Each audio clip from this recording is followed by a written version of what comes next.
I just moved into a new house in a very isolated part of Maryland. It's very quiet, unlike the noisy city, and I really love that the nearest neighbor is 3 miles away. What caught our eye about this house is that it's surrounded by woods. Whoever constructed this house really loved their privacy since it was about a 5 mile drive back into the woods. My daughter and 2-year-old son were a bit creeped out about the house at first, until some repairs were done in the first couple of months. They ended up loving it since there was so much to explore in and around the area. My wife loved it because she was able to connect closer to nature and loved what the previous owner did with the backyard garden. The wood line played like our own natural fence with a path leading to a river a couple hundred feet away. I would spend most of my time in the study on the second floor working on company projects, having a nice view of our backyard. Everything seemed normal until we had a strange incident happen. One evening when I was finishing projects and my wife and son were at the grocery store, I noticed my daughter was playing outside in the rain, walking towards the wood line. We had warned our daughter about the river overflowing when there was heavy rain, but she carelessly walked into the woods anyway. Alerted, I sprang up and grabbed my raincoat and ran after her. The rain and wind had started to pick up. Looking around worried, I spotted a white raincoat in the distance heading towards the river.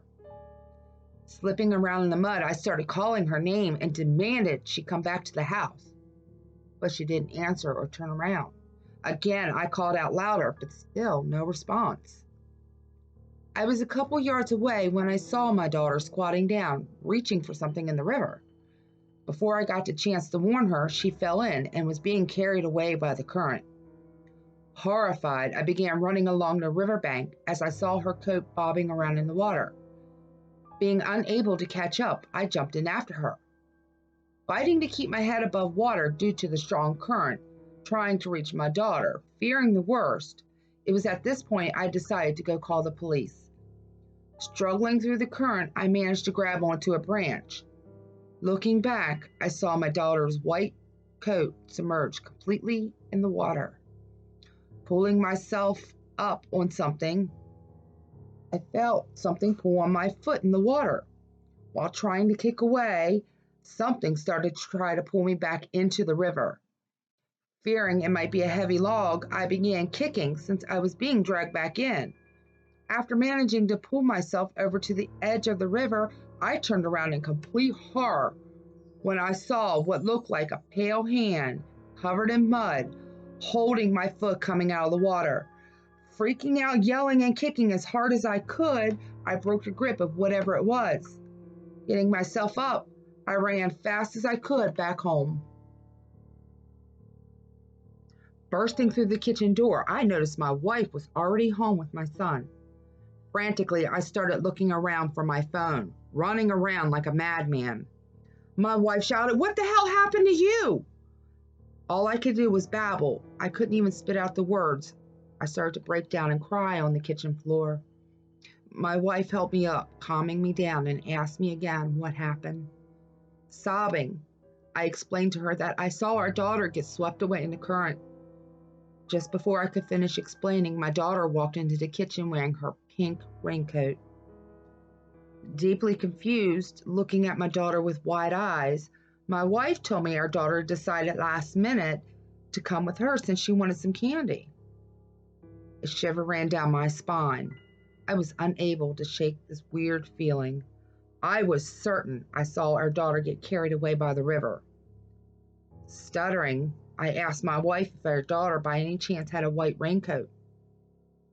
An eerie silence filled the kitchen as she looked at me with a confused expression on her face, only to reply, "No, she doesn't. Why?"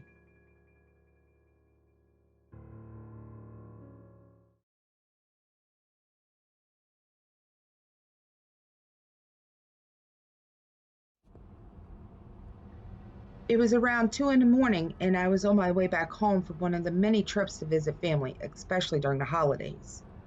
I was getting pretty used to the dark, lonely roads, but it doesn't mean I'm always comfortable in those conditions. In fact, I've always had some type of eerie feeling when it came to these long night drives. I spotted an exit for a rest stop about a mile up and decided to take it. I'm not one to usually take breaks while driving, but I was feeling a little more tired than normal. I followed the signs for the rest stop until I was in the parking area. I turned off my car and just sat back for a moment. It was snowing and pretty cold out, so I knew I wasn't going to get any kind of power nap in. After a few more minutes passed, I figured I'd just go use the restroom and get some caffeine in me. So I hopped out of my car and headed towards the women's restroom. In the distance, I could see a bench outside, but I don't think it was the bench that caught my eye. As I moved closer, I saw what appeared to be a person sitting on the bench. Once I moved past that person, I saw they were bundled up in a winter jacket and a beanie, with their face buried downward in the jacket. By the look and style of the clothes, I assumed it was a man. It was odd, but my first thought was that it was a father waiting on his kid or something. So I continued on with my business and entered the women's restroom. I did what I needed to do and realized there was nobody else in there with me. So whoever that person was, they were just waiting on another guy probably. I finished up and left. As I walked past this mysterious person, I said, "A little cold out tonight, sir, isn't it?" I didn't get any kind of response back. I got back to my car and sat there for a little while. I swear, 15 minutes went by and that person still hadn't moved. It was starting to bother me, so I got back out of my car and headed back towards the bench. I stood before the person and this time asked if everything was okay. Once again, complete silence. As I moved closer, I stopped instantly at what I noticed. In the snow was red drips of blood. I could also see a lot more blood had soaked into the person's jacket. I was torn between just getting the hell out of there or finding out what was going on. For some reason, I decided to proceed with investigating. I asked the person again if they were okay and needed help, knowing damn well I wasn't getting a response. Slowly and carefully, I put my hand on the person's beanie. Their head was still buried downward in the jacket. I kneeled down and lifted the person's head up just a bit. As I lifted it high enough to see his face, I nearly tripped backwards. It was definitely a man, but he was no longer alive. He had been murdered. There was a long cut in his throat. It literally went from ear to ear. I couldn't believe what I was seeing. All I could think to do was to run back to my car. The whole time, I felt like I was being watched. I made it back and called the police immediately. I explained everything that happened. They said they were sending somebody right away and that I needed to stay for further information. All I wanted to do was get the hell out of there.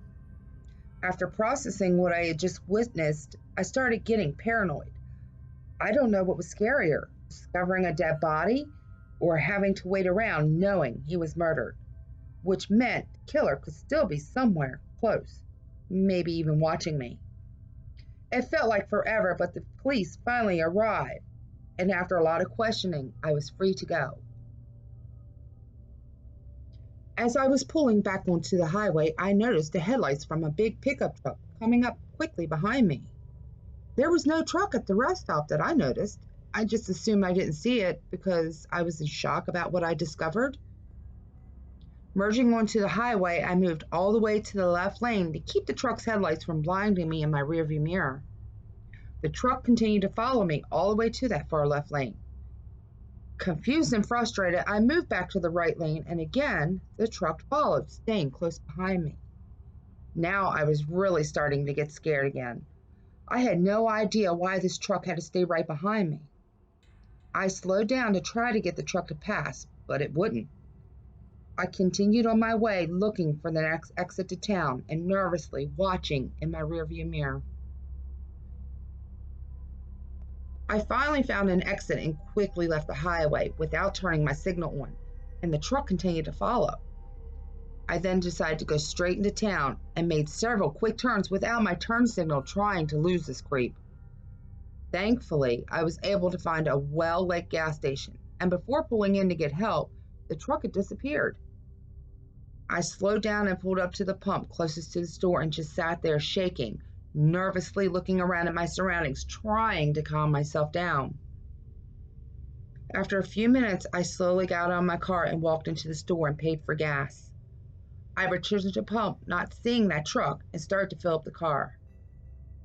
After pumping the gas, I again scanned my surroundings, and up there on the hill in the next parking lot was that truck, and standing beside it was a large man in dark pants and hat with a red plaid jacket staring down at me. I quickly ran back into the store and told the cashier somebody was following me and to call the police. After waiting around for a second time that night for the police, the sun was starting to come up. I explained everything that happened that night, and the police decided for my safety they would have a squad car follow me the rest of the way home. Finally, able to leave, I walked to my car, and there on the windshield was a piece of paper. I cautiously picked it up and read it. The note said, "I will find you." I let the note fall out of my shaking hands and screamed, "Leave me alone!" Suddenly, I was surrounded by police trying to calm me down. They took the note from the ground where it fell. Because of the threats from this creep in the truck and my mental state, the police decided it was safer to drive me home. After calming me down some more, I climbed into the back seat of the cruiser and just stared blankly ahead, unable to look around. I do remember hearing another cruiser was also going to be following us, and that when we arrived to my house, the local police were going to be sitting outside my home until they believed I was safe. I believe they stayed there for about a week. Now here it is 3 years later, and the stalker, or murderer, whatever you want to call him, has never been caught. To this day, I do not drive anywhere alone and still look over my shoulder, waiting to see that man in his truck coming after me.